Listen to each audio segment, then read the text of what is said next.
Hi everybody, hope you're doing great out there. I didn't have internet again for like a week and I just got it turned back on yesterday.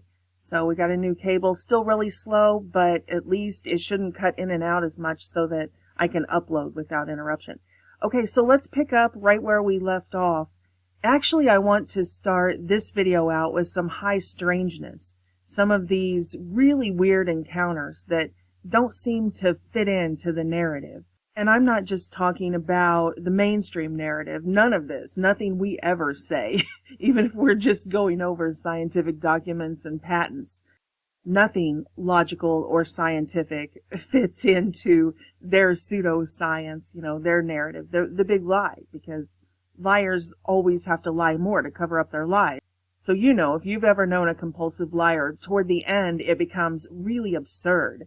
And so that's where we're at in the mainstream narrative. But I'm talking about strange, anomalous encounters with these different creatures that also don't really fit into the cryptid or cryptozoological group. There's a lot of people in the cryptid communities who are doing great research and are posting tons of great encounters, but they have a little bit of a closed mind. And some fall into that proverbial trap of trying to fit the square peg in the round hole. And rather than finding the correct place where that puzzle piece goes, they just disregard it. They say, oh, all of these eyewitness encounters, they're not really part of the human experience, or these people are crazy. Like you can see a UFO, a ghost, a Bigfoot, and you're not crazy. But if you see this type of experience, you must be mistaken. And people who have followed this channel and this work for years or have read my book, Mysteries of the Universe, they know that my thesis is that there are no mysteries. There are no mysteries. There are only people who cannot accept the truth. The truth is hidden in plain sight. We have eyewitnesses of all of this stuff. It's part of the human experience. This is in the world with us. And even though people see it and encounter it in everyday life on every continent, there is a segment of the population, largely the mainstream, but also here in the truth community, that are just like, okay, now you've gone too far. I don't care that this is part of the human experience and people encounter this in everyday life. Like, I will not accept it. I don't want to know the answers. But some of us out here, we do want to know the answers. And the answers are available. But these encounters that I want to discuss today, and there are millions of them. This isn't like some tiny, like one person in 1978 or something. This is constantly happening. These people, like when I talked to Lance over at Monster 911, he puts up a phone number for people to call in and share their experiences. Just his one channel that only has like 30,000 subscribers or 40. He has over 2,000 calls, encounters that he hasn't gotten to post yet. So, and that's just one channel, and you know how many paranormal channels there are out there. But the handful of anomalous encounters that I'm going to show here at the beginning are representative of this technology that we've been talking about. That there is a suppressed high technology that explains all of this high strangeness. Every single one of these encounters can be explained by science, by suppressed technology, by what we've been talking about with these nanotechnologies. And if you don't know what we are talking about, you just stumbled upon this video and you've never seen anything from this channel before, these two videos on the screen are the first two videos in this new series, this new line of thought that we just started discussing. I mean, we've been discussing the nanotechnologies for years and years and years. But I sort of group videos together in what I call a series, like say the Age of Deceit series or the Biggest Secret series, things like that. So this one started out here with sentient mist, walking trees, shapeshifters, doppelgangers, and nanoswarms. So I know, right? Oh, now you've gone too far. What does sentient mist have to do with walking trees and doppelgangers and shapeshifters, Well, I can't put this 3 or 4 hours into this video right here to catch anyone up to speed who might have just stumbled upon this, but here it is. And then the second video in the series we just put up a little over a week ago, and again, it started out with more of the medical documents, pertaining to these gene therapy injections and the synthetic biology and the nanobioelectronics. Again, that's why I wanted to start this video out with some encounters, some anecdotal encounters with this technology that people are having.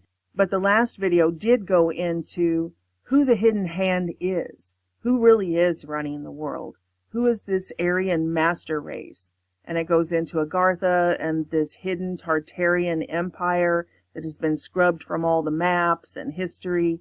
So anyway, all of that information is available on my BitChute, Rumble, Patreon. You know, I've been kicked off YouTube, but all of the other alternative platforms, it's out there. I'll put links below to to my podcast and the alternative platforms so you can find it if you're interested. If you're interested in this type of information, or you might want to get kind of caught up to speed on this nanotechnology. You know what I will do right here? I'll just click on this link right here. We'll start right here. This Hong Kong creates nanoswarms, this article, mainstream article, just to do like 2 or 3 minutes to catch people up to speed who don't want to stop this video right here and go back and do another 3 or 4 hours. So a large part of what we've been talking about are these nanoswarms, nanobots that travel in swarms, and AI controls them so they're of one hive mind, these nanoparticles. So the AI can wirelessly tell the swarm to break apart where it's essentially invisible. I mean, you know, nanotechnology, we're talking about a nano scale, that these nanoparticles they're not visible to the naked eye. You'd have to have an electron microscope. So they can be all around you. If they're broken apart, you would never see them. They're invisible. But the AI can also, like in this picture, direct them to clump together. So obviously, like atoms, that's what matter is. That's what the whole material world is. So it's the same thing with these nanoswarms. They can clump together into larger objects, you know, that would be visible, depending on how big the swarm is, right? And this is just an embedded video showing how the AI can make it form into basically whatever it wants it to form into. And not all of it at once. You know, it can individually tell each nanoparticle where to go. And they can merge. It can be several objects merging into one object, and that'll be important when we talk about these encounters. So you can kind of see here where it starts out as almost like an ectoplasm where it's visible. The ones on the outside would not be visible to the naked eye, but then it becomes more dense and, you know, becomes what people would report as seeing like an ectoplasm or a black shadow in the corner or whatever. And then it self-assembles, and not only can it merge several objects together into one, but it can break apart. You know, one object can disintegrate then right before your eyes into multiple objects, which is what a lot of people report with the UFOs, the lights in the sky. They'll say it was one orb and it split into 3 right in front of my eyes. But we'll be talking about seeing this with creatures doing this type of thing right before people's eyes. So the crux of this article is that, you know, years and years ago, this article's from 4 or 5 years ago, that the communist Chinese had these nanoswarms and microswarms that emulate natural swarm behavior. Now that's what we would be talking about with the hive mind. So it doesn't just pertain to people who are linked into the Internet of Things, or they are trying to assimilate into this Borg, this Internet of Things. The hive mind can be used at the nano level, like nanoswarms, or it can be used at the micro level with these drones, which I'll show you some drone footage from China in just a second. But let's keep reading. The microswarm of nanobots is capable of performing a wide range of structural changes, including extending, shrinking, splitting, merging, all with a high degree of accuracy. Now think about all this stuff, these examples, when we talk about these cryptids that I'm going to be showing. Now we had also talked about in the Sentient Mist video that these nanoswarms are essentially an artificial spirit, right? They're an AI-controlled swarm that can be broken down onto a nanoscale that's invisible, but can also enter the body. I mean, think about that. Just think about that. The article goes on to talk about them passing through compact spaces inside of organs and blood vessels and all of that. which we will talk about more again when I do get to the medical side of this after these cryptid encounters.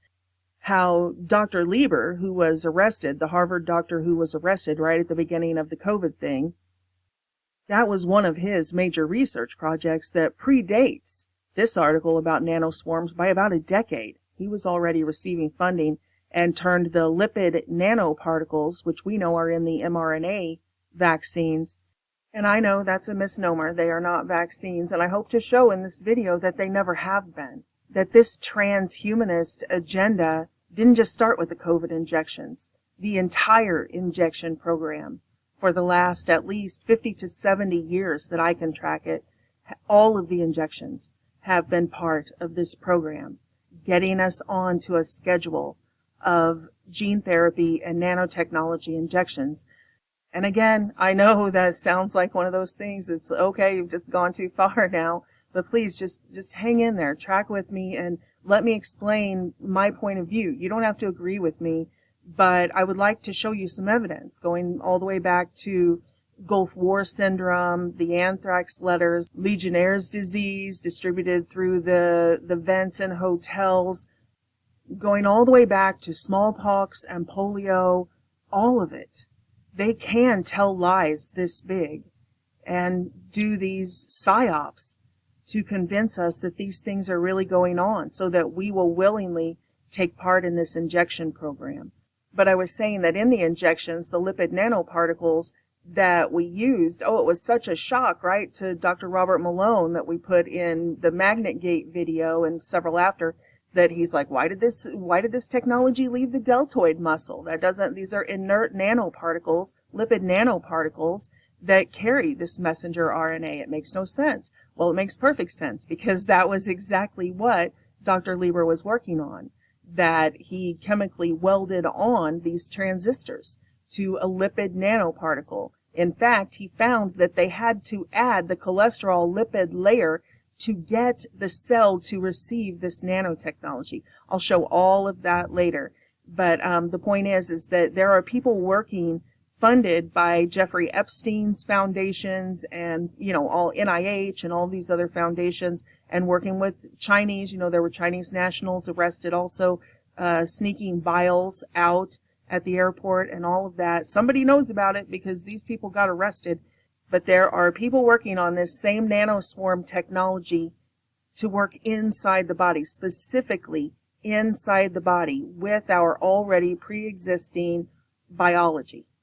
And that's another one of these anomalies, air quotes implied, that we see with our own eyes and we can't believe. Largely because of the predictive programming like the X-Files and the Black Goo episodes, where we were shown this programmable matter going through people's veins, going through their bodies, and even being able to see the black goo go across their eyes. The normies think it's science fiction. They can't hear us. Even though there's all of these reports of black-eyed kids and black-eyed people, and all of these reports from the embalmers and coroners and even nurses, showing that there is some sort of synthetic biology self-assembling in the veins of people right now. And remember that German propagandist lady who was pushing the COVID vaccines, like trying to say it was criminal if people don't get them and all of that, and right on the air, this thing that was possessing her, that the black goo moved through her eye, just exactly like this X-Files episode. And it, she lost consciousness, but it was clearly in her. The whole world can see it. They can find the original clip. It was on live TV. I'm sure all of you have probably seen it, but for anyone who hasn't, I'll just pop in a clip of it right here and I'll slow it down so people can see. Diese Impfpflicht scharf schalten, wenn sie nötig ist. Ist das dann nicht viel zu spät? Wir müssen uns und ja. Alles okay? Yeah. Alles okay? Ich glaube, wir sollten abbrechen. Wir machen an dieser Stelle hier weiter. Sie haben es gesehen.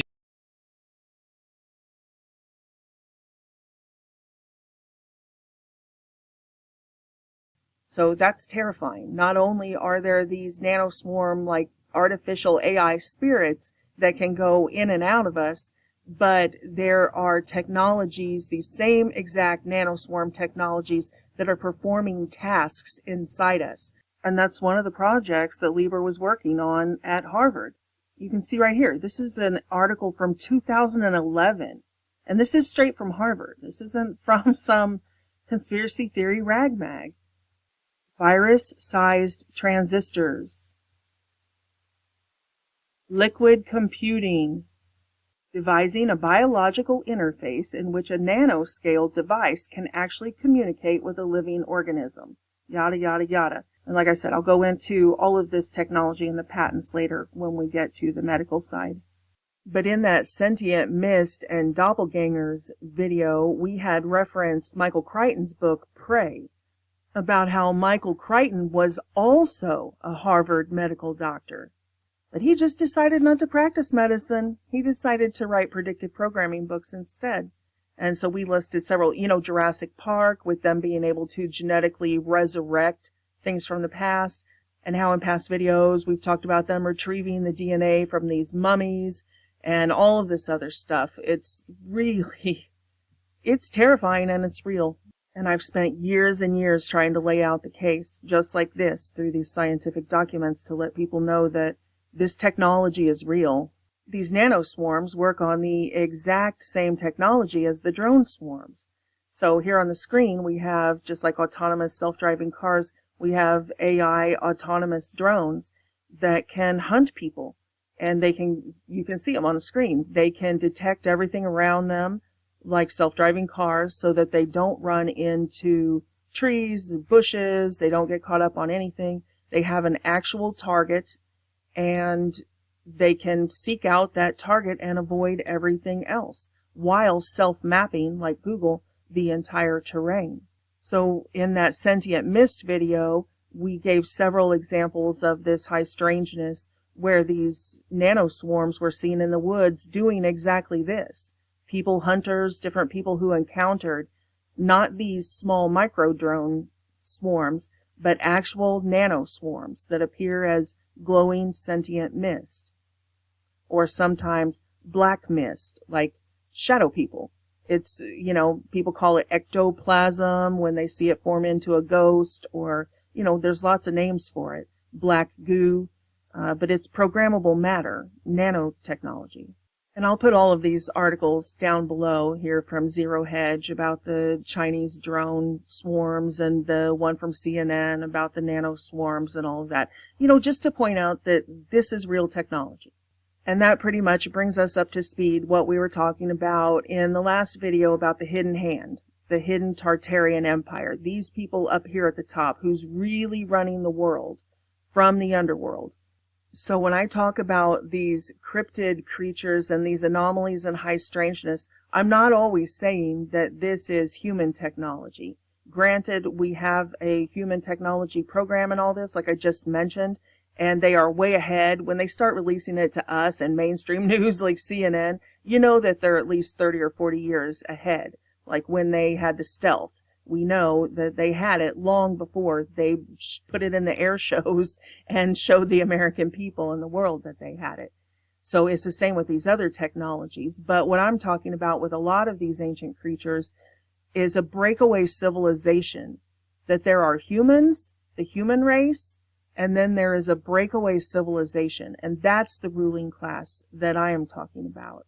A lot of the time, not all the time. Like I said, you can go back and watch that last video if you misconstrue what I'm saying. It's both. We have what the Bible calls the kings of the earth, who are running the show with the surface dwellers, and then we have the literal underworld, who are these entities with high technology. They're a breakaway civilization. They are the ones ruling the earth. And the Bible says they take it by force. The violent take it by force. They don't do it by democracy. It's not our will.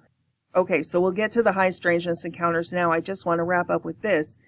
In Revelation 17:13, the Bible talks about this. When it talks about the beast system and the Antichrist, it talks about them being of a hive mind, a swarm of one mind.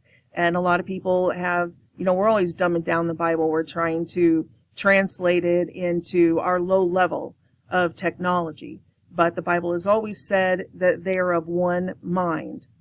These have one mind, and shall give their power and strength unto the beast. So these people have surrendered their will, just like we surrender our will to Jesus Christ to fight the beast system. They surrender their will, literally their mind, into this hive mind. But it is going to bother you because you're human, and I was human. Okay, but that's way bigger. That's like on a real bodily level, a corporate entity of people. But these people, these entities that I'm talking about nanoswarms that can materialize and dematerialize. So these literally they're not humans. They're not people. And this technology explains what people are seeing with these different shadow people and entities. So I'm going to play at least 3, maybe 4 different clips from some of my favorite paranormal channels. One from Paranormal Roundtable, one from Monster 911, one from Beyond Creepy. I might slip in a 4th. We'll see. So let's just start with the one from Paranormal Roundtable. This is from episode 171, titled The Mall is Haunted. For those of you who watch Paranormal Roundtable, you know that Josh and his family, that their business is running security for like malls and different construction sites. They're the contractors. They come in and they'll watch the sites overnight so nobody breaks in, stuff like that. And before they ran their own business, he worked for several other businesses who did the same thing. And so this episode is all about, weird things that they saw overnight on these different sites and people that they encountered and stuff like that. This little clip starts around the 39-minute mark or 40-minute mark. As always, all the links will be below so you can go and watch the whole episode if you want to. But this is the one clip from this episode that pertains to what we're talking about right here. And you know the weird thing, you know how God works, because he works through all of us as a corporate body, that releasing the same thing at the same time. You can see that this episode was just aired on July 1st.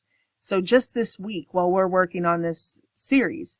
And it was the same way with all of the clips that I picked. You'll see when I get to Monster 911 and when I get to Beyond Creepy, all of these episodes aired like right now, this week, while I was working on this. I didn't have to go back and dig these out of my archives. So I thought that was weird. I don't believe in coincidences.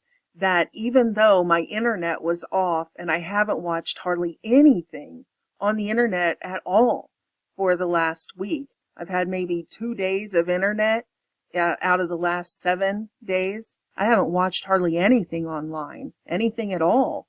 And 3 of the shows that I did watch on the couple of times I had internet, all of them had examples of this exact phenomenon. Okay, so here they are. But it reminded me of a story that I was told by my friend Brian. And this happened, I think in the mid-2000s. He was living with a friend of ours named Jay who passed away. He died in a car wreck years ago.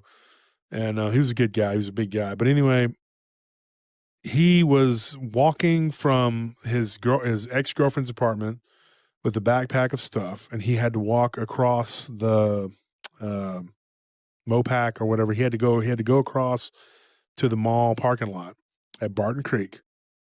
And Jay was supposed to pick him up at I think 10 o'clock, 10:30, something like that. Or I'm sorry, I think it was 11 o'clock, 11:30. There was nobody in the parking lot. And Jay was staying with his girlfriend or he was visiting his girlfriend at the apartments that are right there behind Barton Creek. Now, Barton Creek is built up on a giant hill.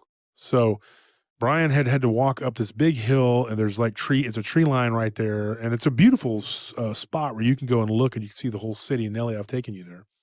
Very pretty. Very pretty. And he was walking, and he says halfway across the parking lot, where he was approaching, I think, the Dillards, and he said that he hears footsteps walking behind him.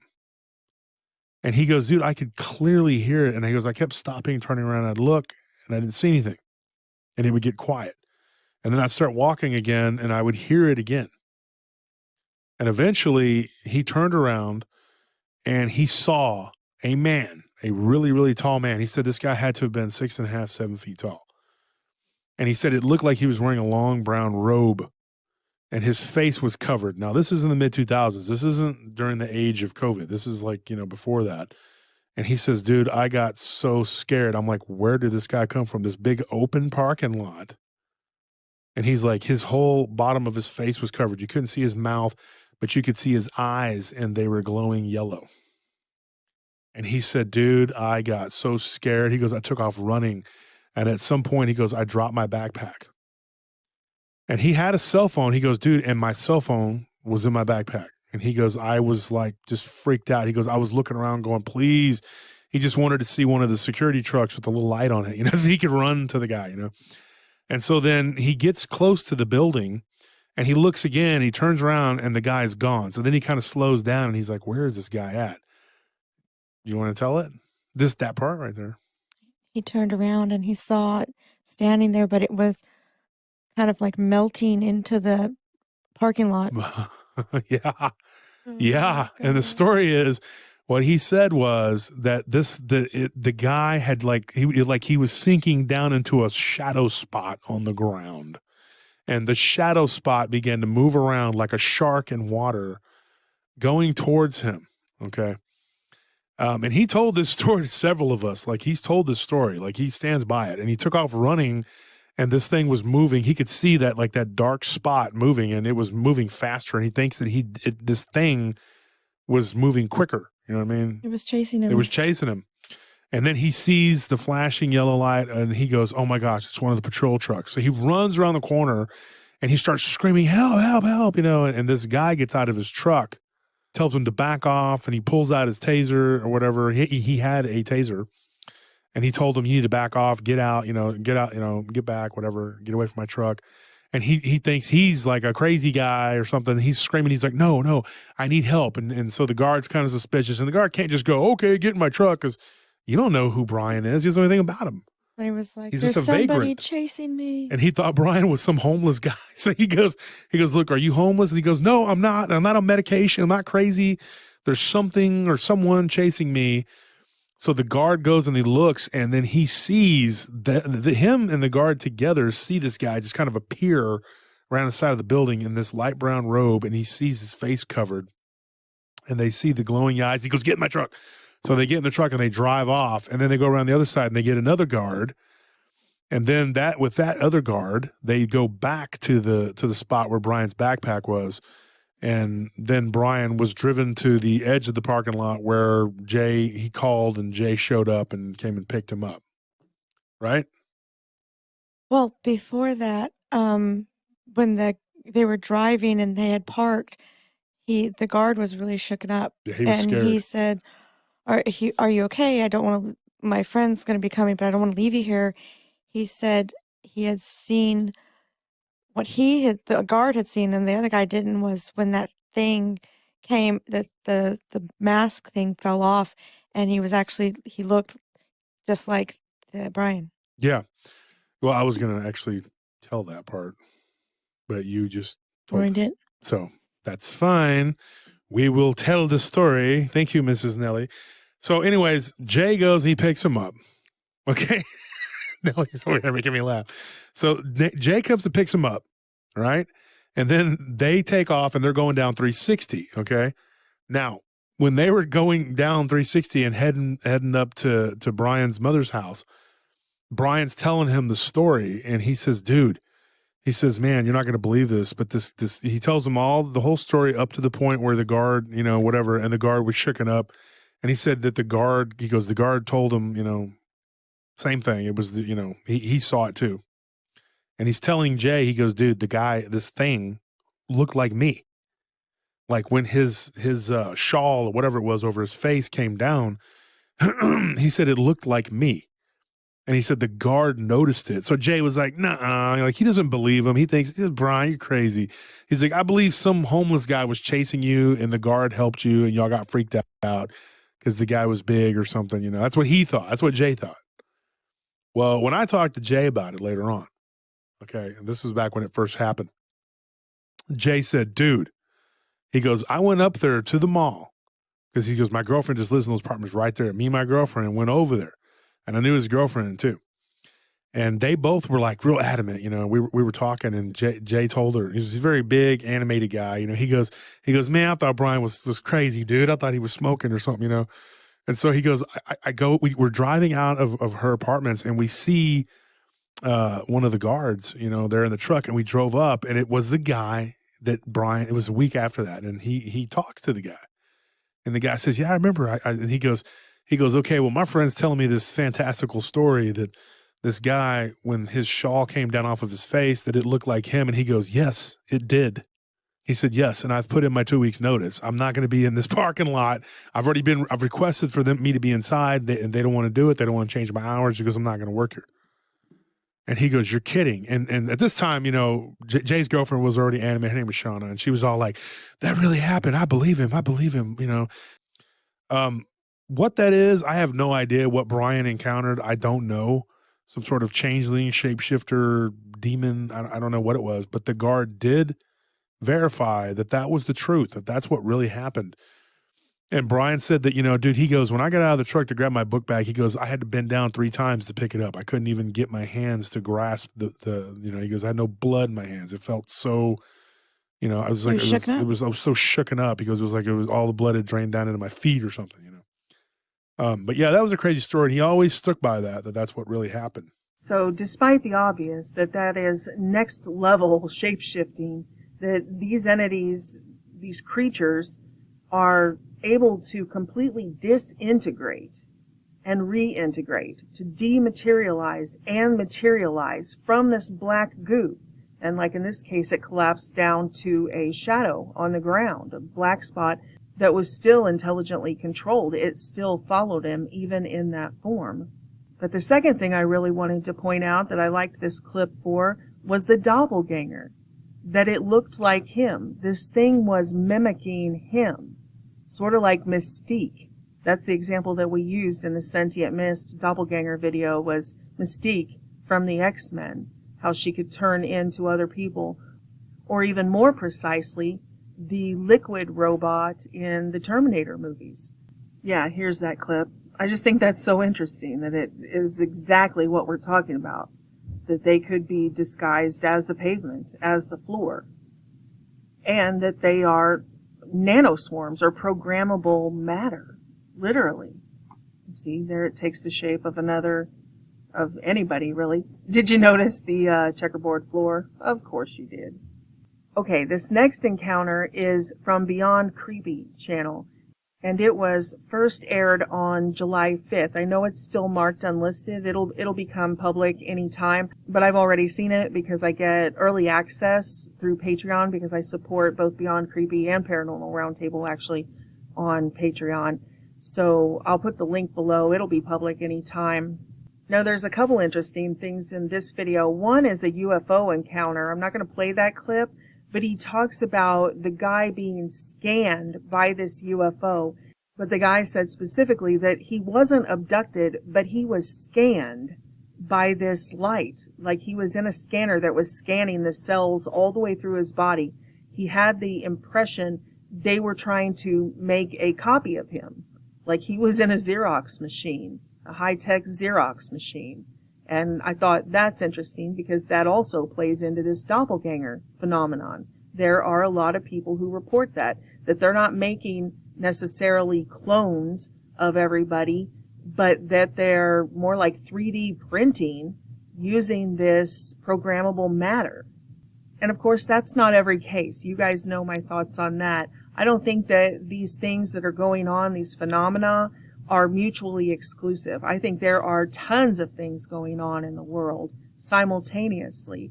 So out of all of the cryptid encounters and paranormal encounters and ghost encounters, I'm saying that this high strangeness is a small subset of them, that it's the technological subset of them, that there are real spiritual encounters, there are real flesh and blood hybrid creatures that have been made in labs, and hybrid creatures dating all the way back to Enoch's time, where Enoch said that these ancient civilizations took 200 different species of animals, and they also mated with human women to make humanoid hybrids and all of this stuff.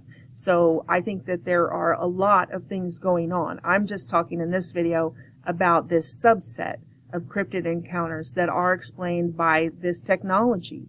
Okay, so I'm not going to play the UFO scanning clip, but I am going to play the one about merging, seeing these entities, upright, human-looking, humanoid entities, merge together or break apart. A receptionist in Argentina claims she encountered some very strange men who terrified her. June 2000, Ushuaia, Tierra del Fuego, Argentina. Fernanda Rodriguez Briz was working as a receptionist at a business located on the corner of Mapu and Godoy Street, which faced the ocean. She was sitting at the receptionist desk one morning when suddenly 3 very strange persons entered the business. The strangers stood less than 7 feet from Briz, who greeted them and asked if she could assist them. She expected some kind of response, but she received nothing. They did not even look in her direction, choosing instead to completely ignore her. She found this a little odd, and she sensed that they might be trouble. As she watched them, she realized that all 3 were identical to each other, and she sensed that they were, quote, not human. All 3 were wearing the same clothing: black leather jackets, black pants, and shiny black shoes. The clothes appeared brand new, higher end, and not the type typically worn by people in that general area.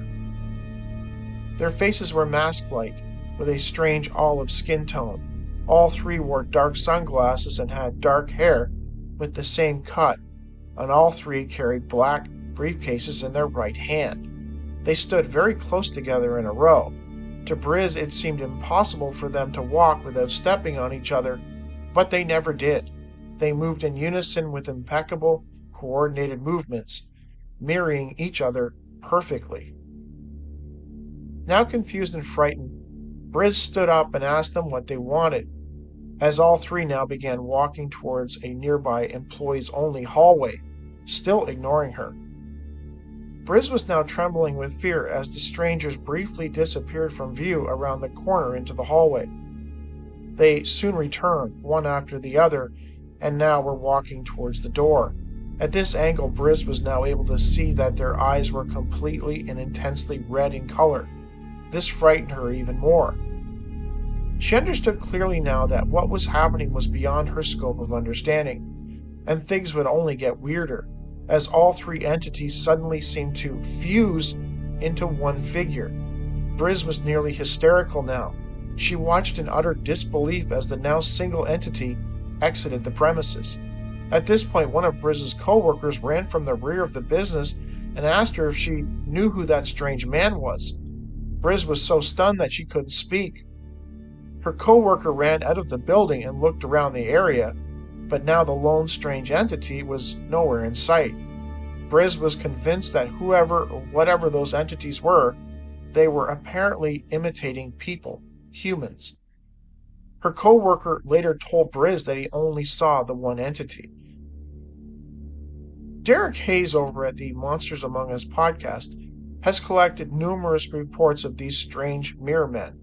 Typically they come in 3s, mirroring each other's appearance and movements so perfectly that it looks like one is peering into a mirror. This bizarre case was investigated by Joaquin Abenza, who wrote about it in his book, The Last Step. It does almost sound like an MIB case, though it was never clarified what they, the 3 entities, were after. Okay, now again, besides the obvious, a couple of things that stuck out to me was one that had happened in Argentina. And we know that tens of thousands, not just Hitler and his homies, tens of thousands of people from the Nazi establishment, from all different fields of work, they escaped through the rat lines to Argentina and through Argentina.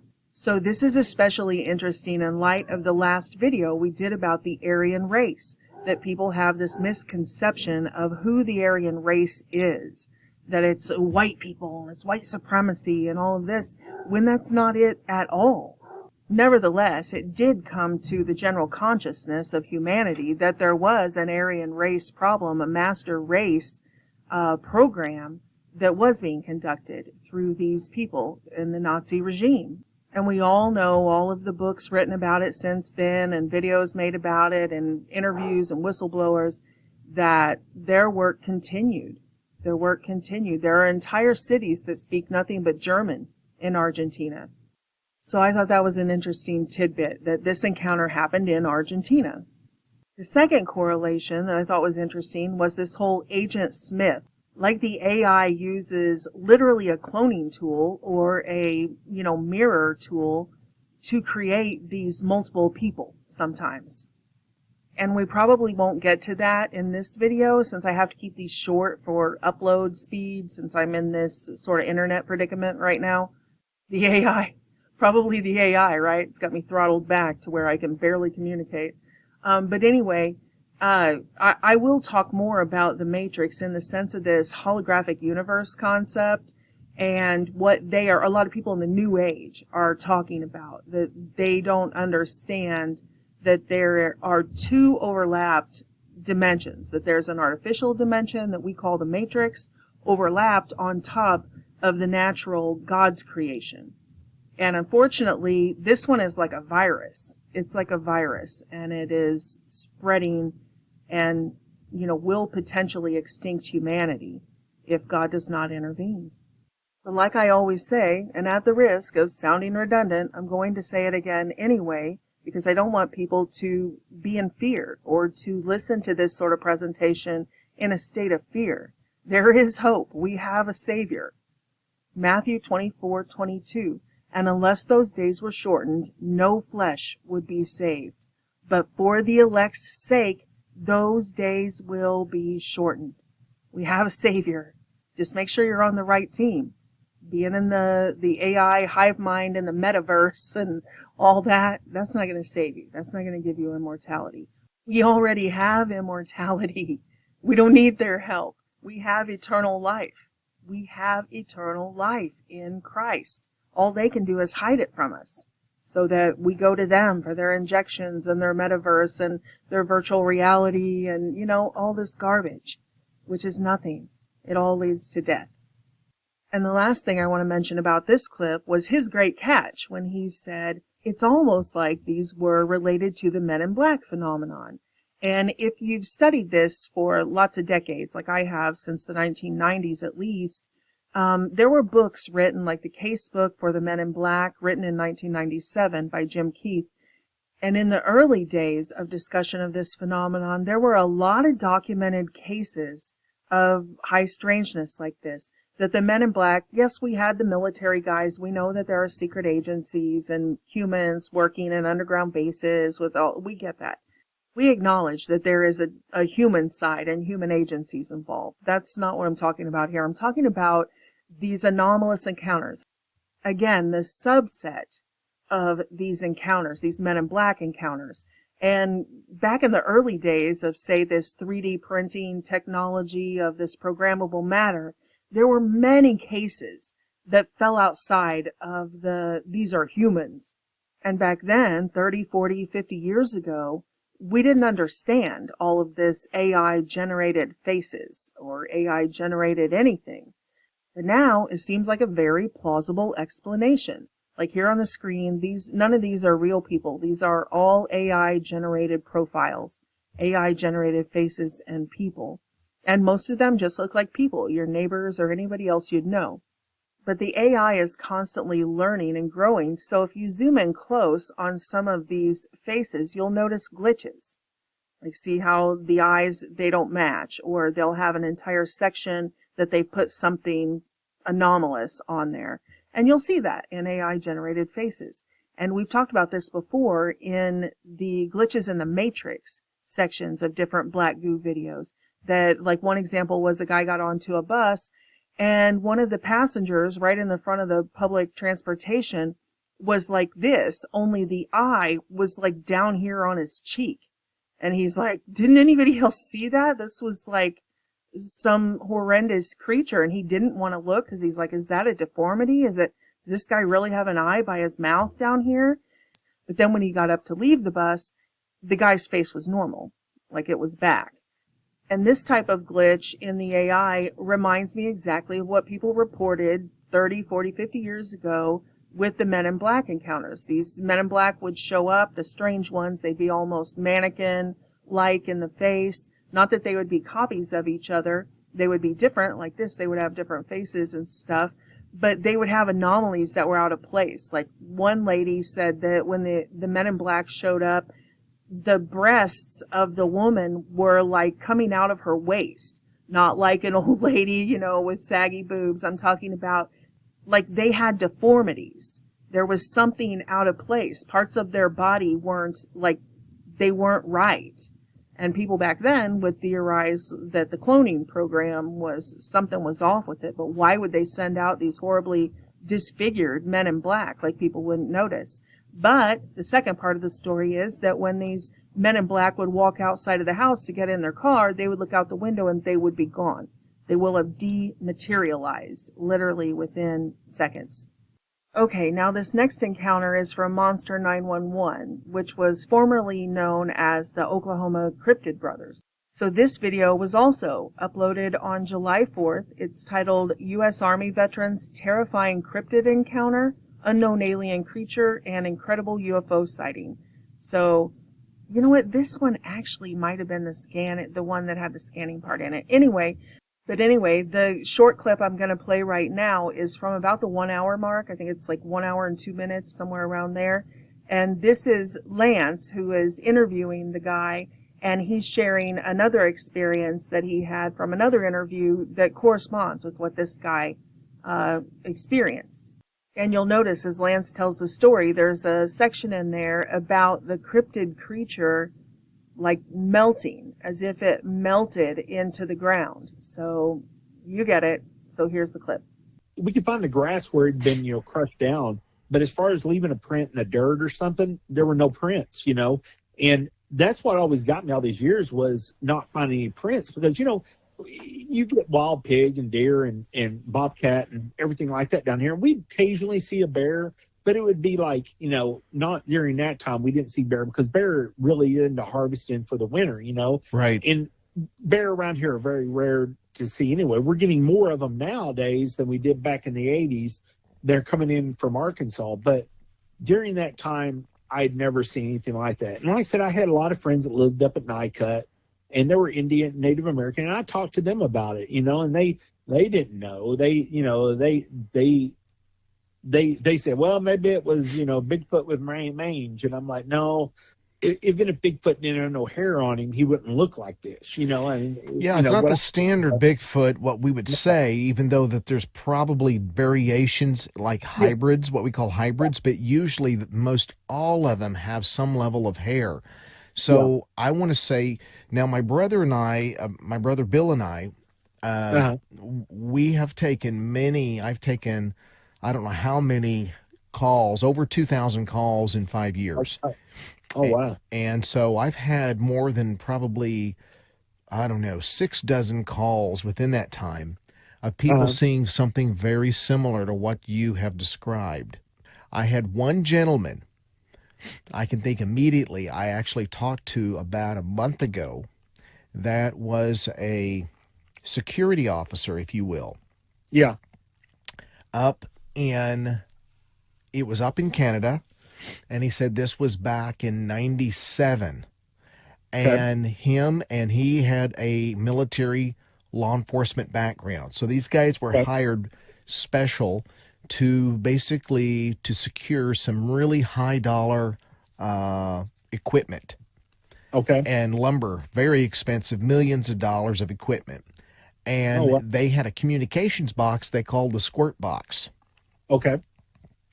And they get a call in the day of this guy just in panic. You guys got to come. You guys got to come. Get over here now. So they get there and they hear boom, boom. And they're like, what the heck? So they get out, they jump out of the truck, and they weren't that far away. Yeah. And this is 2:00 in the afternoon.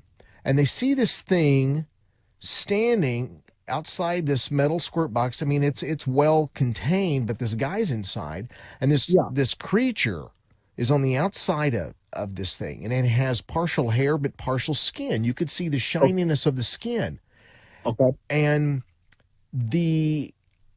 morphology or look at this creature is that it's almost like you can definitely see the skeletal structure is very pronounced around the facial area, the shoulders, and it's hitting this.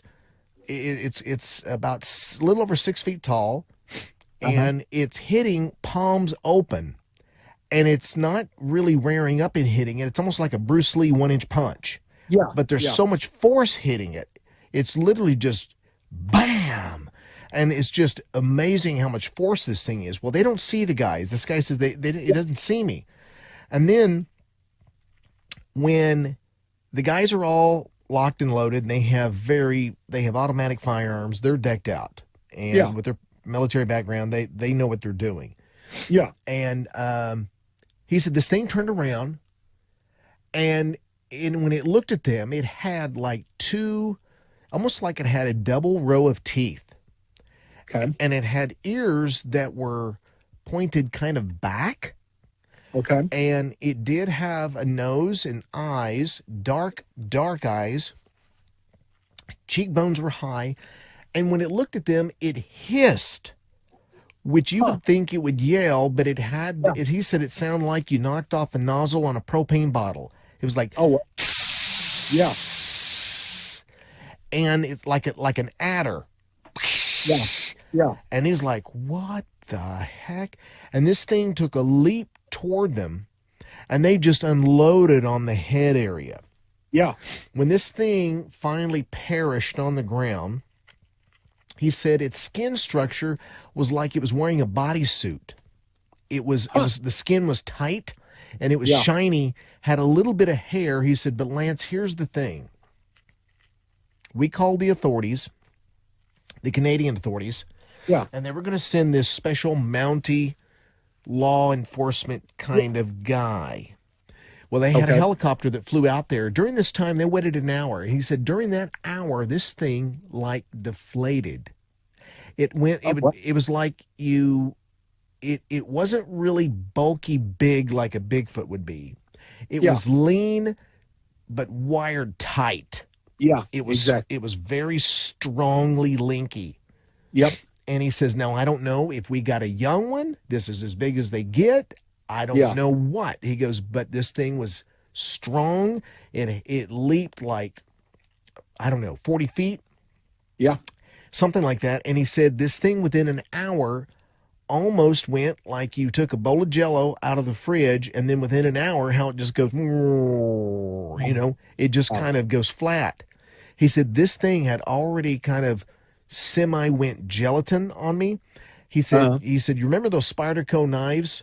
And I said, yeah. He said, well, I had one on me, and I tried to cut some of the tissue, and I couldn't cut it. It was like a fibrous Kevlar. Yeah. Yeah. And he said, it's the only thing I had a heck of a time trying to cut this thing, it's tissue. It was like it wasn't normal muscular tissue. It was like a plant fibrous Kevlar. Oh, wow. And so not everybody's heard this in an interview that I've done, but they soon will. Yeah. It freaked him out. And when this Canadian law enforcement so-called guy got there, this gentleman that I interviewed, he said that they basically cut this body with a special tool. They cut the legs off, they cut the arms off, and the torso, and they stuck it in these lined barrels that came with this helicopter. Like, these guys knew exactly what to do. Exactly what it was. Yeah. And then a guy came out, what this blood-like substance was, and he he torched the end of this like this torch gun, and it had a green flame on it, like it was a special type of gas on it. Yeah. Yeah. And he just pointed it at this ground where this blood-like substance had just lit the ground up and just burn it to a crisp. And this guy, this Canadian, he just says, well, as you guys being in law enforcement here, as you know, this should just kind of keep quiet. Okay, now I thought this was interesting, not just because of the whole puddle effect and the disintegration effect of this cryptid, but when we talked about in the last video about the spider goats hybrids, where they had genetically engineered these goats so that their milk would have this spider fiber. It was a silk protein that they were using just like for what he said, like some sort of Kevlar. And if you haven't seen that video, about 17 minutes in, that's about where we talked about that. And it's this bulletproof synthetic skin that they made out of this spider silk. Now, this is really interesting, too, with this gene therapy that they've been injecting everybody with that I didn't mention in this video, but it brought this comment to mind. Back when I was still on YouTube, there was a guy, I think his handle was like Philly Cheesesteak or Philly something like that. But he watched for years, and we talked in the comments section a lot. And for whatever reason, he got the injections. I can't believe that you'd watch a channel like mine and still go get the injections. But he did. And immediately after, he said, my body's pushing this out. Like, he was breaking out in the rashes and stuff. And one thing he said that I never heard anybody else say, he said, I know this sounds gross, but I'm going to tell you the truth. In my urine, there is some sort of like stringy, almost like a spider web type fiber in my urine. And, you know, at the time, I'm like, okay, that is so strange. Thank you for sharing that with us. And so I just put it in my mental file. But now it kind of makes sense. Another thing that encounter brought to mind was obviously graphene, which is the hardest man-made material, 200 times more powerful than steel. And you can see here on the screen how it compares it to diamonds and Kevlar, and that's, you know, exactly what they were comparing it to when they said that these men in black or this government agency came in and had special tools to be able to cut through this, that it was like Kevlar or some sort of bulletproof silk protein, or, you know, we don't know. But in my opinion, I would put this cryptid encounter in this category, this subcategory of this nanotechnology that we've been talking about. Okay, so I am going to squeeze in a fourth encounter, and I'll close out with this. And I'm sorry, all of these should have been put in context when we talked about these different segments, but you guys know the deal with 2 megabytes upload. It is, I have to keep these videos short. So some of you are like, oh, thank you, Jesus. Thank you. She's finally going to make a short one that I can actually share with somebody and they might watch. Others of you are like me and you don't like to be constantly clicking around, clicking. But it is what it is. God's will be done. Hopefully this will reach some more people who normally would never click on a channel like mine that puts up 3-hour videos. So anyway, this one comes from Bob Gimlin, and he has a really, really big channel, 168,000 subscribers. This one is called The Most Incredible Bigfoot Encounter Ever Told. This one I chose because it was very different from the others. That the entire encounter lasted over the course of a few days and was documented. They had a search. There was a child who came up missing. They had a big police search. It's well documented in the news and multiple witnesses. These creatures encountered several neighbors in the area, several children, police officers, EMTs, lots of witnesses. Anyway, they appeared to be just flesh and blood creatures all the way through to this one encounter where the boy was alone in the barn with what they called the juvenile Sasquatch. And again, as always, I will put the link to this down below in the description box, and I really do encourage you to go watch the whole, it's only 34 minutes. It's a really interesting encounter. So this juvenile Sasquatch started out like this. The boy was having interactions with it, and it was mimicking him. And at a certain point of them having this interaction of playing together, the boys were only like 10 or 11, they were playing a mimic game where the creature was mimicking all of these different animals. And they said it was like a recording. It was amazing that you could not tell the difference between this creature making the sound of an animal or the real animal. All of a sudden, right before the encounter turned violent, this creature, while mimicking another animal, the boy said that his face began to bubble as if it was melting. So we'll talk more about that right after. They wrongly, or I feel wrongly, attributed it to some sort of infrasound. But in light of what we're talking about here, let's just listen to the encounter and then I'll come in and throw my 2 cents in after. If he heard a noise, he would repeat it, as a lot of kids do. And that led to their next activity. Randy would make a noise, and Mike would parrot it, but not only repeat it, he would elaborate on it, and make it impossibly accurate. One time I asked Randy what the Sasquatch sound like. He said however they want to. Randy would meow, and Mike would repeat the same sound. Only Mike's meow was indistinguishable from a cat, and the creature would elaborate on the sound, making it obvious that he understood what the sound was. So as an example, Randy would meow, and then Mike would meow, mew, and hiss. So he wasn't just mimicking. It's as if Mike recognized, that's a cat, this is what cats say. And it was during one of these cat mimics that Mike hissed, at which point Randy describes Mike's face appear as though it was melting or bubbling. Randy now attributes this to infrasound, which is known to have a wide array of effects on whoever hears it, and is also known to be produced by other large mammals. Now, although I obviously know about infrasound and believe in it and understand it in the natural animal kingdom and know about all the instances, not all of them, but I have a grasp of the instances with infrasound and these cryptids. But it's usually related to communication or a trance-like state or hypnosis, things like that, more than shape-shifting. But what this does remind me of, like seeing the actual flesh of the creature start to bump up, it started to get bumps and it started to change. Now that reminds me more of the genetic hybrid situation that we talked about in the Sentient Mist shapeshifter video with the octopus. Here's a clip from about the 1 hour, 10-minute mark where you can see it's completely camouflaged. This is a natural biological creature. And it will begin to bump up when it shapeshifts, which is actually something that is commonly reported, like the chameleon. But in the Walking Trees segment of the Sentient Mist video, we talked about that. Like, how would a giant of 15-foot, some of these cryptids, these Bigfoot, are reported to be 15 foot tall or bigger.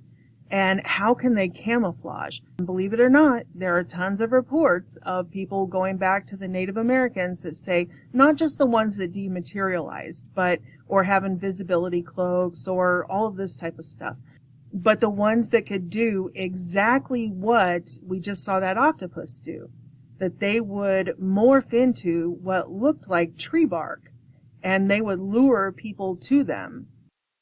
And come to find out, they weren't trees at all. It was more of a chameleon effect, a shape-shifting effect of these chimeras.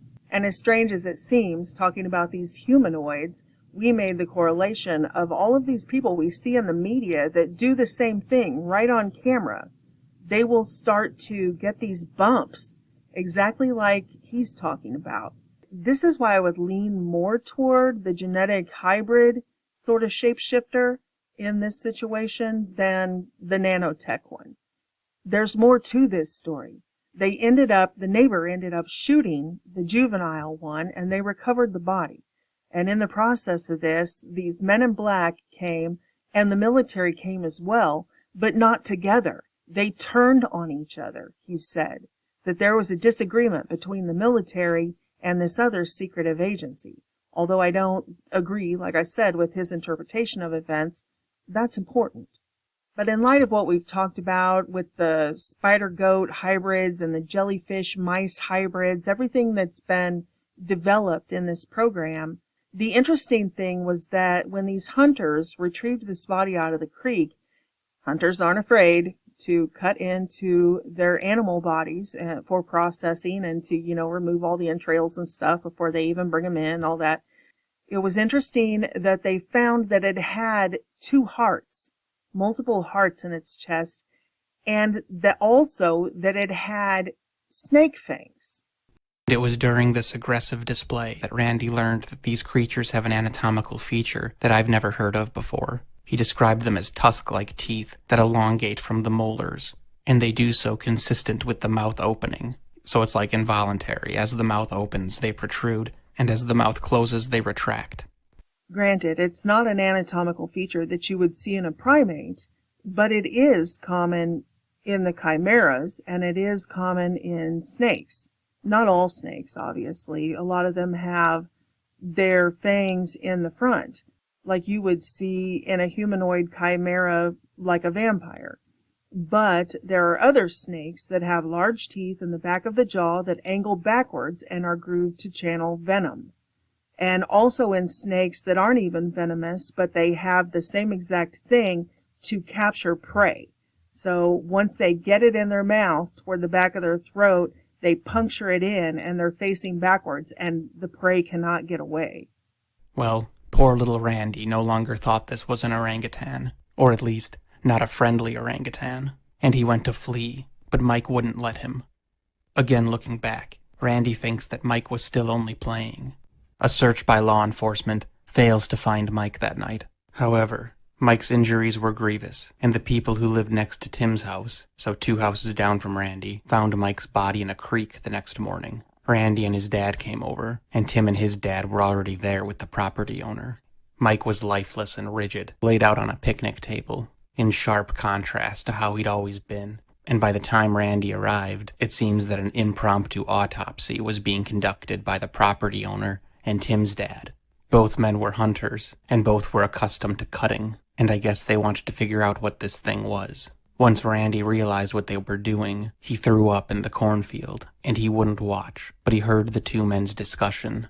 They described the hind tusks, which rapidly unsheath as the mouth opens, and strangely enough, 2 hearts, or at least another organ beside the heart that seemed to perform some function related to blood pumping. Now that's what I was talking about with the octopus, that not just having the shape-shifting qualities, if somebody was genetically engineering something, right? One of the top 10 always animals, when you talk about animals with multiple hearts, would be the octopus, right? So this kind of brings us back around full circle in the conversation, out of the nanotech, nanoswarm styled technologies, and back to the more common genetic engineering, these chimeras that these mad scientists, these Dr. Frankensteins, have been creating covertly up until now. Now nobody seems to care. You can tell them to their face, oh, we're going to do gene therapy injections on you. We're going to put proteins in your body. Oh, we might not tell you that it's spider silk proteins. We might not tell you the truth, but we will tell you openly that we are going to begin genetically engineering, genetically modifying, genetically augmenting humanity. Get in line for your shots, and everybody does. So in the interest of time, I'm going to have to cut this off here in hopes that it will actually upload, but we will pick up right where we left off in the next video, which will start out talking about these mysterious cattle mutilations in Oregon, of all places. You guys know we've talked about the experiments out there forever, and in Argentina again. Is it any wonder? Is it really a mystery? Mysterious cattle mutilations continue in Oregon and Argentina. And here's an article from 2013, dating back to 2013. This will play into what we're going to talk about, this long-term injection program, that explains succinctly that these cattle have been found with their sensory organs removed. So they have their eyes removed. I'm sorry, this is graphic, but we have to talk about this. So they have their eyes removed, their ears removed, their tongues removed, and even in their sinus cavity, their sense of smell removed. So what do all these things have in common? These are senses. These are their sensory organs. And if you don't know how that relates to these new COVID injections or these gene therapy injections, please go back and watch. If you can't watch both of these in that last series, at least go to part 2. I know, Shadow People, nanopossession, it doesn't sound like it would be about that, but it's very scientific, and it talks about the genetic engineering side of shutting off our senses, like our perception of this reality, so that we are only perceiving their virtual reality, which completely shifts our consciousness, which ties into this new normal where the billionaires are building dorm rooms for our children that have no windows, single occupancy rooms with no windows. That's worse than a jail cell. They literally have like a cot in a tiny concrete room with no windows. But who needs to look out the window, right? If you're not perceiving reality. And that's what that video is about. Going along with the fact that this thing, this bioweapon that they have released, that they have nicknamed COVID, which is the same thing whether you get it by injection or whether you get the nasal swab or you get it by shedding, the same thing. This bioweapon, one of the symptoms, right? You lose your sense of smell, you lose your sense of taste. And in there, I show multiple clips of the transhumanists saying that. They literally say that. And then also these super soldier candidates that are just the guinea pigs for this technology and the beta tests, them talking about, oh, I was in this cybernetics program in Antarctica and in these labs, they were able to shut off my hearing and shut off my eyesight and all of this. Well, that's why they were harvesting these organs, to see if the neurological interfaces had achieved what they wanted them to achieve. All of the 5 senses. They cut out the sensory organs and the sex organs in these cattle mutilations. And this all sort of hit the crescendo during the mad cow disease plague in the 1990s, which is what we are talking about with these injections. When you are injecting folded proteins into animals, into humans, you have this chance. If one of these synthetic proteins is malformed, is folded improperly and creates this domino effect, that's mad cow disease. And that's what they were harvesting. They were harvesting these organs to find out what went wrong and what went right, which we'll talk about in this next video that I just don't have time to get into right now. But there's more to this story about, like, say, the 10,000 head of cattle in Kansas that just died overnight. There's a lot more to this, to why they are burning down meat processing plants and things like that. There's more going on. They're covering evidence. It's not just about an orchestrated famine. We get it. I get it. The Russian nested dolls. We get it, that there's always multiple things going on. But a lot of this is destroying evidence simultaneously. But anyway, like I said, I'm out of time. I'm going to cut this off for today. I'm just kind of rambling at this point. I will pick up where we left off with all of these genetic experiments and the injections and all of this that I've been alluding to throughout this whole video. We'll pick up where we left off here in the next video. All right, I love you guys. Stay safe out there. God bless you and your families. It's not like the Internet of Things. It's if you like,